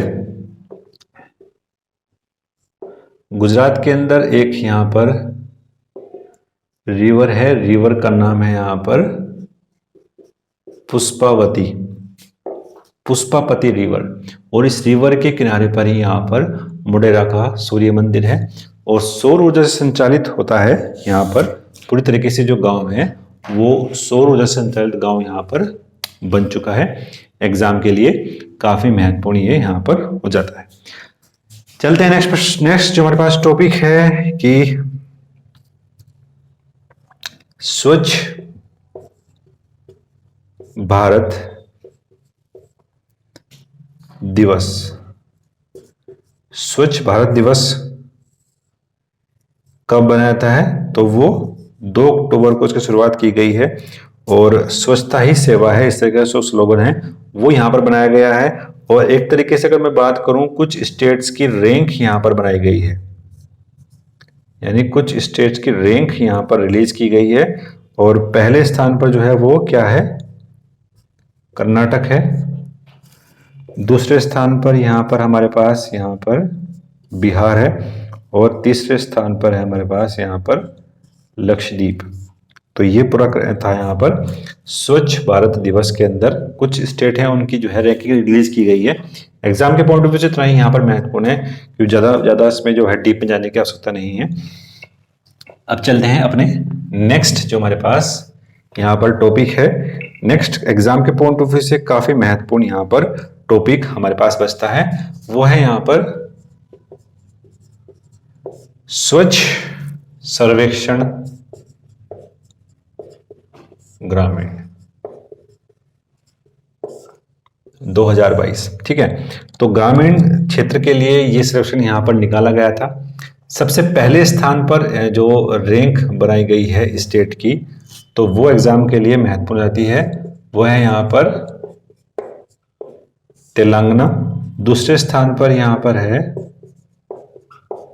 हरियाणा और तीसरे स्थान पर यहाँ हमारे पास है तमिलनाडु। तो स्वच्छ सर्वेक्षण ग्रामीण में पहले स्थान पर तेलंगाना, हरियाणा और तमिलनाडु पहले, दूसरे और तीसरे स्थान पर यहाँ पर रखे गए हैं। एग्जाम के लिए काफी महत्वपूर्ण यहाँ पर हो जाता है। नेक्स्ट जो हमारे पास है यहाँ पर एग्जाम के पॉइंट ऑफ से बात करते हैं, स्वच्छ सर्वेक्षण जो अभी यहाँ पर निकाला गया है शहरों के अंदर, ये ग्रामीण था। और ऐसा ही एक सर्वेक्षण निकाला गया है स्वच्छ सर्वेक्षण शहरी के अंदर। तो एज यूजुअल बात करते हैं पहले स्थान पर, तो नाम लगातार ही छठवीं बार नए स्थान पर आया है, पहले स्थान पर आया है, वो है यहाँ पर इंदौर शहर। दूसरे स्थान पर है आपका सूरत।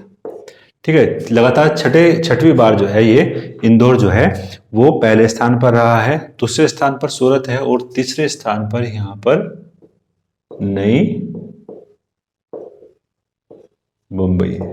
ठीक है, नई मुंबई जो है वो तीसरे स्थान पर यहाँ पर रही है स्वच्छ सर्वेक्षण पर। ठीक है, एग्जाम के लिए काफी महत्वपूर्ण है इंदौर, सूरत और नई मुंबई, तो ये महत्वपूर्ण था। अगर हम बात करते हैं यहाँ पर कुछ एक ऐसी ही एक कैटेगरी रिलीज की है यहाँ पर गंगा नदी के लिए भी, यानी गंगा नदी के जो बसे हुए जो नगर हैं उनके लिए अलग से एक पूरी तरीके से रैंक जो है वो डिसाइड की गई है गंगा नदी से संबंधित। अगर मैं बात करता हूं पहले स्थान पर जो यहाँ पर रैंक रही है 1 लाख से कम जनसंख्या वाले शहर की बात करते हैं, तो पहले नंबर पर है बिजनौर, 1 लाख से कम, ये है। ठीक है, ये हो गया हमारा 1 लाख से कम वाले के लिए। और 1 लाख से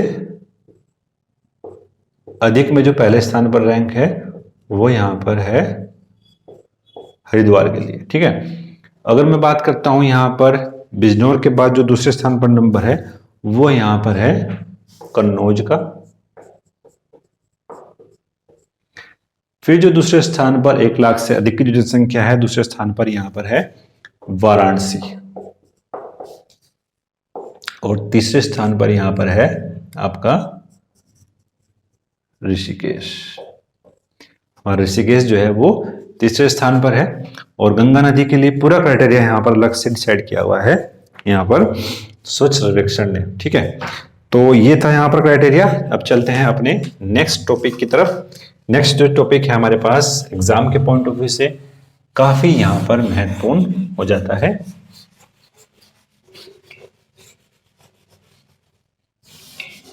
चैनल पे नए हैं तो प्लीज सब्सक्राइब करें आप। ठीक है, नेक्स्ट जो हमारे पास है यहां पर टॉपिक वो है यहां पर भारत पर्यटन सांख्यिकी 2022 के लिए। ठीक है, तो सबसे अधिक अगर हम बात करते हैं ऐसे कौन से स्टेट हैं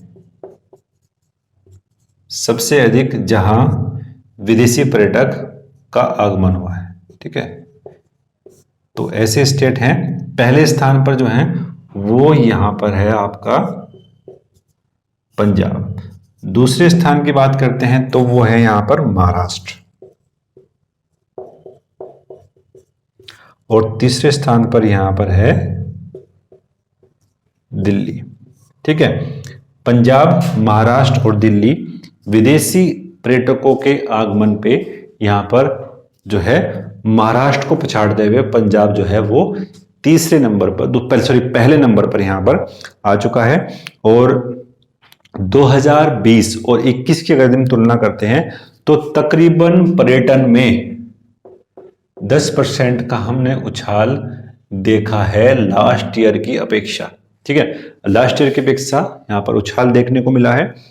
नेक्स्ट बात करते हैं विदेशी पर्यटकों के आगमन के बारे में, यानी जो विदेशी पर्यटक हैं वो कौन कौन से देश से यहां पर हमारे यहां आते हैं, विदेशी पर्यटकों के देश से संबंधित है। सबसे पहले स्थान पर जो हमारे पास है यहां पर वो है यहां पर यूएस से, पहले स्थान पर यूएस से है। और दूसरे स्थान पर यहां पर है हमारे पास यहां पर बांग्लादेश, बांग्लादेश से भी दूसरे स्थान पर नंबर जो है वो नंबर 2 पर रखा गया है। और तीसरे स्थान पर यहां पर हमारे पास है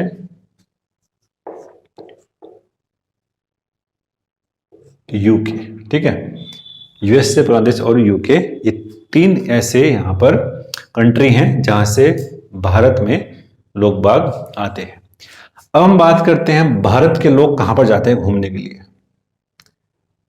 यहां पर जो नेक्स्ट क्राइटेरिया है, भारत से कौन कौन देशों में जाता है घूमने के लिए, तो वो भी काफी महत्वपूर्ण यहां पर हमारे लिए बनता है। ठीक है, तो पहले स्थान पर तो हमारे पास है यहां पर संयुक्त अरब अमीरात यूएई, दूसरे स्थान पर यहां पर है यूएसए, पहले स्थान पर यूएई है, दूसरे स्थान पर यूएसए है और तीसरे स्थान पर यहां पर है हमारे पास कतर। कतर जो है यहां पर तीसरे स्थान पर हमारे पास यहां पर रखा गया है। तो एग्जाम के पॉइंट ऑफ व्यू से जितना भी यहां पर बन सकता था उसको हमने कैटेगरी वाइज यहां पर डिस्कस कर लिया है। और अगर मैं बात करूं कितनी संख्या आपकी बार जो है भारत आई है विदेशी पर्यटकों की, तो वो तकरीबन 7 मिलियन लोग थे। 7 मिलियन लोग भारत घूमने के लिए आए हैं विदेशी राज्य से। ठीक है, एग्जाम के लिए इतना ही महत्वपूर्ण था। तो अब चलते हैं अपने नेक्स्ट टॉपिक की तरफ। नेक्स्ट जो हमारे पास यहाँ पर टॉपिक है एग्जाम के लिए काफी महत्वपूर्ण यहाँ पर होने वाला है। अगर आप इस चैनल पे नए हैं तो प्लीज सब्सक्राइब करें, और आपका यदि कुछ और सजेशन है हमारे लिए तो उसको भी आप जो है कमेंट बॉक्स में बता सकते हैं, उस पर हम अमल करने का प्रयास यहाँ पर करेंगे। ठीक है, तो चलते हैं अपने नेक्स्ट टॉपिक की तरफ। नेक्स्ट जो हमारे पास यहाँ पर टॉपिक है वो है यहाँ पर नमस्ते योजना। यहां से जो प्रश्न बनता है वो ये बनता है कि जो नमस्ते योजना है वो किससे संबंधित है। तो ये जो संबंधित है वो मेला, जो हमारे पास यहां पर हाथ से मेला ढोने वाले हैं, हाथ से मेला उठाने वाले लोग हैं, उठाने वाले लोगों के लिए जो है नमस्ते योजना पूरी तरीके से चलाई गई है। और कुछ तो इसमें खास क्वेश्चन यहाँ पर नहीं बनता, केवल इतना ही क्वेश्चन बनता है कि जो मेला नमस्ते योजना है वो हाथ से मेला उठाने वाले लोगों के लिए यहाँ पर रखी गई है। नेक्स्ट की अगर हम बात करते हैं, मंडला जो जिला है, एमपी का जो मंडला जिला है वो पहला फर्स्ट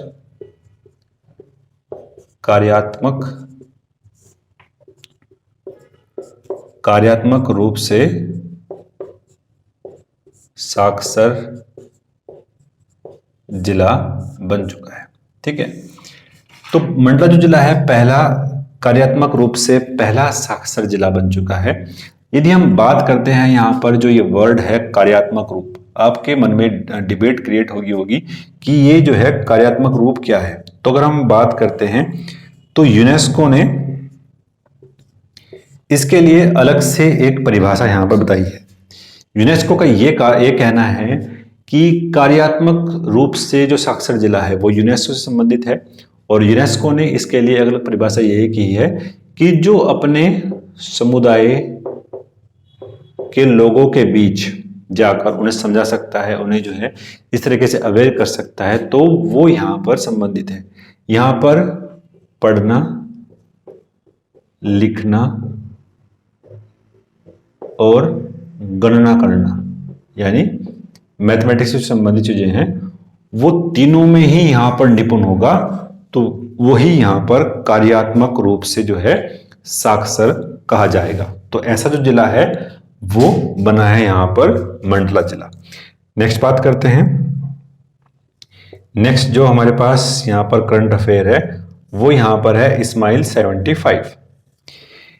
इस्माइल 75 अगर हम बात करते हैं किसे संबंधित है, तो ये संबंधित है यहां पर भिक्षावर्ती से। भिक्षावर्ती को समाप्त करने के लिए ये चलाई गई है इस्माइल 75। जो 75 है यहां पर वो स्पेशली नगर निगम के लिए, यानी 75 नगर निगमों में ये जो है योजना चलाई जाएगी। स्पेशल 75 नगर निगम ऐसे चुने जाएंगे, वहां पर इस्माइल 75 योजना चलाई जाएगी जो संबंधित है यहां पर भिक्षावर्ती से। तो एग्जाम के लिए इतना ही यहां पर महत्वपूर्ण था इस योजना संबंधित। अब चलते हैं अपने नए टॉपिक की तरफ।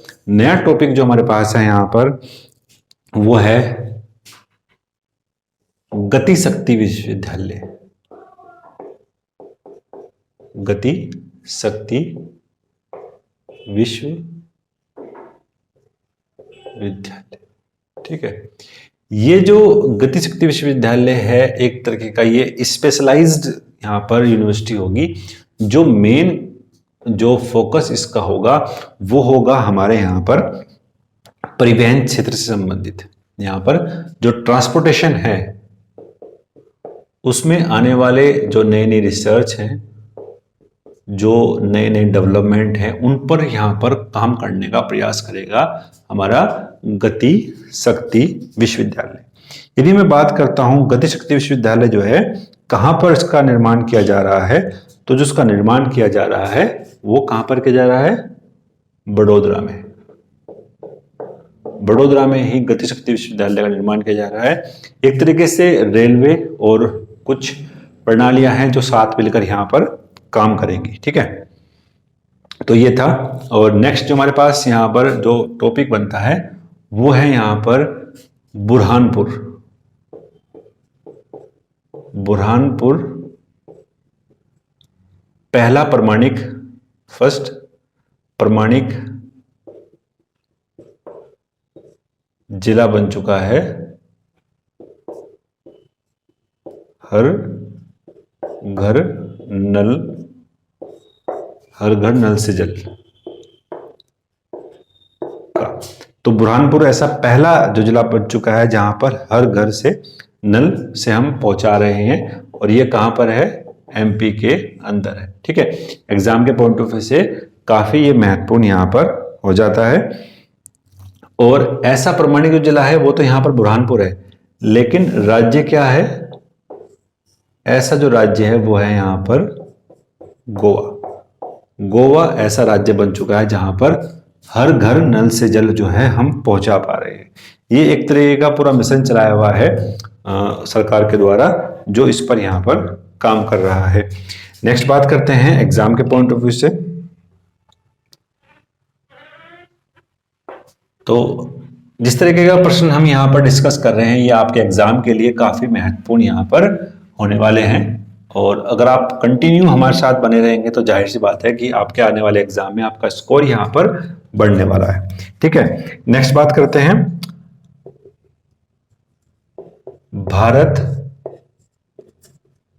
नवाचार सूचकांक। नवाचार का जो मतलब है यहां पर वो संबंधित है इनोवेशन से, यानी भारत के जो स्टेट हैं वो कौन कौन से इनोवेशन की स्ट्रेटेजी अपना रहे हैं वो यहां पर उससे संबंधित यहां पर होने वाली हैं। तो अगर मैं बात करता हूं ये किसके द्वारा यहां पर चलाया गया है, तो इंस्टीट्यूट फॉर कॉम्पिटिटिवनेस और एक के द्वारा ही यहां पर ये चलाया गया है, इंस्टीट्यूट फॉर कॉम्पिटिटिवनेस के द्वारा ये पूरा सूचकांक यहाँ पर क्रिएट किया गया है और इसके साथ यहाँ पर एक नॉलेज पार्टनर के रूप में ये काम कर रहा है और 3 ऐसे क्राइटेरिया इसने यहाँ पर डिवाइड किए हुए हैं। उन क्राइटेरिया में ही यहाँ पर जो है स्टेट हैं उनको यहाँ पर डिसाइड किया हुआ है। और स्टेट कौन कौन से हैं हम बात करते हैं स्टेट के बारे में। पहले स्थान पर जो नवाचार के लिए, इनोवेशन के लिए जो स्टेट है, पहले स्थान पर क्या है, वो है यहाँ पर कर्नाटक। दूसरे स्थान पर हमारे पास है यहाँ पर तेलंगाना और तीसरे स्थान पर है हमारे पास यहाँ हरियाणा। ठीक है, ये 3 स्थान है और ये जो स्टेट थे ये बड़े स्टेटों के लिए था और एक अलग से क्राइटेरिया हमने स्मॉल स्टेट्स के लिए भी बनाया हुआ था। जो पहले स्थान पर जो हमारे पास है यहाँ पर वो है मणिपुर। दूसरे स्थान पर हमारे पास जो बनता है वो बनता है यहाँ पर उत्तराखंड और तीसरे स्थान पर जो बनता है हमारे पास वो है यहाँ पर मेघालय। तो छोटे और बड़े स्टेट के लिए अलग अलग क्राइटेरिया यहाँ पर डिसाइड किया हुआ था, उसको हमने यहाँ पर देख लिया है। भारत नवाचार सूचकांक इनोवेशन फॉर कॉम्पिटिटिवनेस के द्वारा ये जो है पूरा इंडेक्स यहाँ पर रिलीज किया जाता है। ठीक है, फिर हम बात करते हैं यहाँ पर NIRF इंडिया रैंक्स, यानी जितने भी विश्वविद्यालय हैं उनके लिए एक रैंक अलग से डिसाइड की हुई है और उस रैंक से अलग अलग क्वेश्चंस यहाँ पर क्रिएट होते हैं। और वो जो क्वेश्चंस हैं यदि हम उसके बारे में बात करते हैं, ओवरऑल के बारे में बात करते हैं। ओवरऑल जो फर्स्ट रैंक है वो IIT मद्रास की है यहाँ पर और भारतीय विज्ञान संस्थान बेंगलुरु उसकी जो है वो यहाँ पर सेकंड रैंक पर है। पहली जो रैंक है वो IIT मद्रास की है। भारतीय विज्ञान संस्थान यहाँ पर बेंगलुरु जो दूसरे स्थान पर है और तीसरे स्थान पर यहाँ पर जो IIT दिल्ली है। ठीक है, IIT दिल्ली यहाँ पर आपके तीसरे स्थान पर जो है रखी गई है। ओवरऑल अगर हम बात करते हैं ओवरऑल जो रैंक डिसाइड की हुई है उसके द्वारा। फिर अगर हम बात करते हैं यहाँ पर कि कॉलेज के बारे में, कॉलेज में यहाँ पर है दिल्ली का मिरांडा हाउस कॉलेज पहले स्थान पर है। मिरांडा हाउस कॉलेज पहले स्थान पर है। और अगर हम बात करते हैं यहाँ पर प्रबंधन संस्थान के बारे में तो IIM अहमदाबाद पहले स्थान पर है प्रबंधन क्षेत्र में। कॉलेज क्षेत्र में मिरांडा हाउस है। और नेक्स्ट जो हमारे पास यहाँ पर क्राइटेरिया है वो है यहाँ पर विश्वविद्यालय के लिए, यानी यूनिवर्सिटीज के बारे में बात करते हैं तो यूनिवर्सिटी के अंदर पहले स्थान पर भारतीय विज्ञान संस्थान जो बेंगलोर वाला है, इंडियन साइंस इंस्टीट्यूट, ये हो गया आपका बेंगलोर वाला, ये हमारा पहले स्थान पर है। दूसरे और तीसरे स्थान के बारे में बात करते हैं तो दूसरे स्थान पर यहाँ पर आपका JNU नई दिल्ली है और तीसरे स्थान पर जो हमारे पास यहाँ पर बनता है वो है यहाँ पर जामिया इस्लामिया यूनिवर्सिटी। तो ये 3 यूनिवर्सिटी थी जो यहाँ पर क्राइटेरिया डिसाइड किया हुआ है। कॉलेज के अंदर मिरांडा हाउस है, IIM अहमदाबाद प्रबंधन क्षेत्र में है। ओवरऑल की बात करते हैं IIT मद्रास, भारतीय विज्ञान संस्थान और IIT दिल्ली 3 स्थानों पर यहाँ पर रखे गए हैं। तो एग्जाम के लिए काफी महत्वपूर्ण था। तो नेक्स्ट बात करते हैं हम यहाँ पर, नेक्स्ट जो हमारे पास यहाँ पर प्रश्न बनता है वो है संबंधित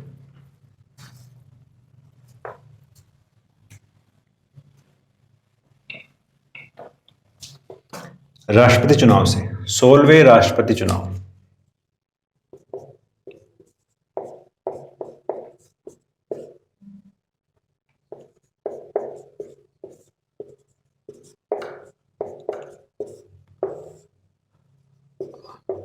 हमारे कॉन्स्टिट्यूशन का आर्टिकल यहाँ पर 62 बात करता है हमारे राष्ट्रपति चुनाव से। और जो द्रौपदी मुर्मू हैं, वो मुर्मू जो यहाँ पर माननीय राष्ट्रपति चुनी गई हैं, और ये भारत की सबसे युवा राष्ट्रपति होंगी, जिनकी एज यहाँ पर कितनी है, 64 है। ठीक है, 64 ईयर की इनकी एज है, सबसे युवा राष्ट्रपति हैं। ये उड़ीसा के रहने वाली हैं और संथाल जनजाति की ये हैं। तो एग्जाम के पॉइंट ऑफ व्यू से ये काफी यहाँ पर प्रश्न बनता है। संथाल जनजाति की ये रहने वाली हैं, संथाल जनजाति से संबंधित हैं, उड़ीसा के रहने वाली हैं। सबसे युवा जो हैं ये हमारे यहाँ की राष्ट्रपति हैं और देश की ऐसी पहली राष्ट्रपति हैं जिनका जो जन्म है वो स्वतंत्रता के बाद यहाँ पर हुआ है। ठीक है, इन्होंने जो है जो चुनाव है उसमें यहाँ पर 64 मतों से जो है 64% मतों से जो है विजय प्राप्त की थी। एग्जाम के लिए काफी महत्वपूर्ण है। नेक्स्ट बात करते हैं हम यहाँ पर, जो हमारे पास टॉपिक है वो है यहाँ पर पुलपारा। पुलपारा जो है देश का पूर्ण डिजिटल साक्षर जो है पंचायत बन चुकी है।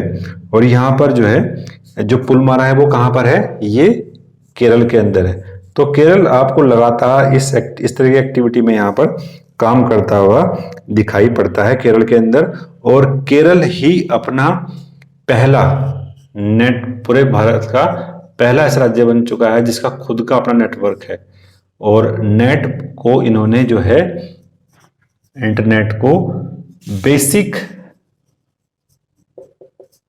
नीड्स में यहां पर शामिल कर लिया गया है और नेटवर्क का जाल इन्होंने पूरे अपने राज्य में फैला हुआ है। और पुलमारा ऐसा पूर्ण डिजिटल साक्षर पंचायत बन चुका है जो पूरी तरीके से यहां पर क्या है, डिजिटलाइजेशन करने की बात यहां पर की है। इंटरनेट को कुछ मूलभूत राइट्स के तौर पर यहां पर शामिल किया जा चुका है। और केरल ही एकमात्र ऐसा स्टेट है क्या है जिसकी खुद की ऑनलाइन केरल सवारी के नाम से इन्होंने क्या चलाया है, खुद की ई टैक्सी सेवा इसने यहाँ पर चलाई है। यानी बुकिंग टैक्सी भी आप जो है केरल सवारी के नाम से यहाँ पर कर सकते हैं। ठीक है, तो ये प्रश्न था यहाँ पर। अब चलते हैं नेक्स्ट प्रश्न की तरफ। नेक्स्ट जो हमारे पास यहाँ पर प्रश्न है कि भारत गौरव के तहत देश की पहली निजी ट्रेन यहां पर चलाई गई। भारत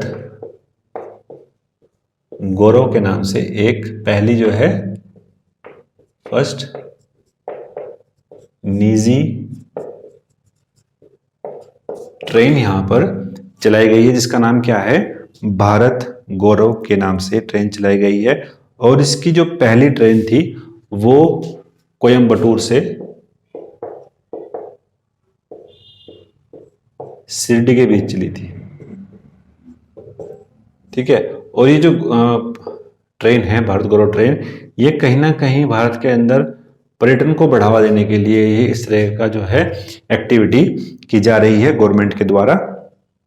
नेक्स्ट अगर हम बात करते हैं कि नेक्स्ट हमारे पास टॉपिक है वो यहां पर संबंधित है राष्ट्रीय वायु खेल नीति से। एक नया कॉन्सेप्ट यहां पर है और आपको यहां से प्रश्न देखने को मिल सकता है। राष्ट्रीय खेल वायु नीति 2022 में ये चलाई गई है। और अगर हम बात करते हैं वायु खेल के बारे में, तो जितने भी हवा में करतब से संबंधित जो खेल हैं, चाहे वो पैराग्लाइडिंग हो, स्केटिंग हो, स्काई ड्राइविंग हो, तो उसको प्रमोट करने के लिए यहाँ पर सरकार के द्वारा राष्ट्रीय वायु खेल नीति का निर्माण किया गया है। अपनी तरीके की पहली नीति है जो यहाँ पर गवर्नमेंट के द्वारा यहाँ पर चलाई गई है। तो ये प्रश्नों को हमने यहाँ पर डिस्कस किया। आशा करते हैं आप यहाँ पर आपके लिए काफ़ी इंफॉर्मेटिव रही होंगी चीज़ें। तो मिलते हैं नेक्स्ट वीडियो में। अगर आप चैनल पर नए हैं तो प्लीज़ सब्सक्राइब करें, अपने दोस्तों के साथ शेयर करें। धन्यवाद। जय हिंद।